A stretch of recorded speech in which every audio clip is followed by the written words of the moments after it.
நம்ம வாழ்க்கையினுடைய 5 முக்கியமான விஷயங்கள்ல கடைசி விஷயமான சக்சஸை பத்தி தான் இன்னைக்கு நம்ம தெரிஞ்சுக்க போறோம். Welcome to behind books. நான் உங்க மகேஷ்குமார். நீங்க பார்த்துக்கிட்டு இருக்கிற இந்த series random content from the random books episode 55. நம்ம எல்லாருக்குமே தெரியும், இந்த கோட் இருக்கு, பார்த்துருப்பீங்கன்னு நினைக்கிறேன். Success is not a destination, it is a journey அப்படின்னு சொல்லிட்டு. எஸ், கரெக்ட் தான், நான் இல்லைன்னு சொல்லலை. அண்ட் ரொம்ப முக்கியமா நமக்கு சக்ஸஸ் 2 விஷயத்த சொல்லி கொடுத்துட்டு போயிருக்கோம். அதை நீங்கள் எவ்வளோ நுணுக்கமாக கவனிச்சிருக்கீங்கன்றதை இப்போ நீங்கள் தெரிஞ்சுக்கோங்க.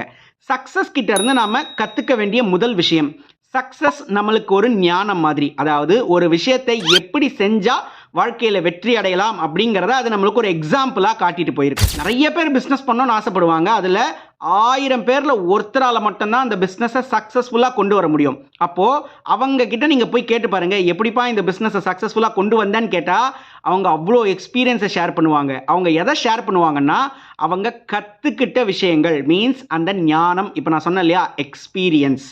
ஸோ சக்ஸஸ் நமக்கு விட்டுட்டு போகிற 2 விஷயங்கள். நம்பர் 1 இஸ் ஞானம், அதாவது விஸ்டம்.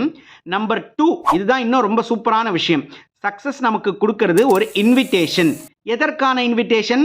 அடுத்த படி ஏறுறதுக்கான இன்விடேஷன். ஆனால் மோஸ்ட் ஆஃப் த டைம் நாம் ஒரு சின்ன சக்ஸஸை அடைஞ்ச உடனே நம்ம என்ன பண்ணிடுவோம், ஓகே அப்பாடா நான் ரொம்ப சந்தோஷமாக இருக்கேன், என் பிரெயின் ரொம்ப சந்தோஷமாக இருக்குது, இதோட நான் எல்லாத்தையும் இழுத்து மூட்டை கட்டிட்டு நான் என் வேலையை பார்க்க போயிடுவேன். நீங்கள் உங்களுடைய மாயை அண்ட் மமதை உங்களை க்ளோஸ் பண்ணி அப்படியே உட்கார வச்சிரும். ஆனால் யார் ஒருவர் அந்த இன்விடேஷனை வாங்கி, ஓகேப்பா நான் இந்த லெவலுக்கு வந்திருக்கேன், இதுக்கு அடுத்த லெவல் என்னன்றதை தான் பார்த்துருவோமே அப்படின்ட்டு அந்த கதவை திறக்கிறாங்களோ, அவர்களுக்கான உண்மையான விஷயம்தான் சக்ஸஸ். Thank you so much.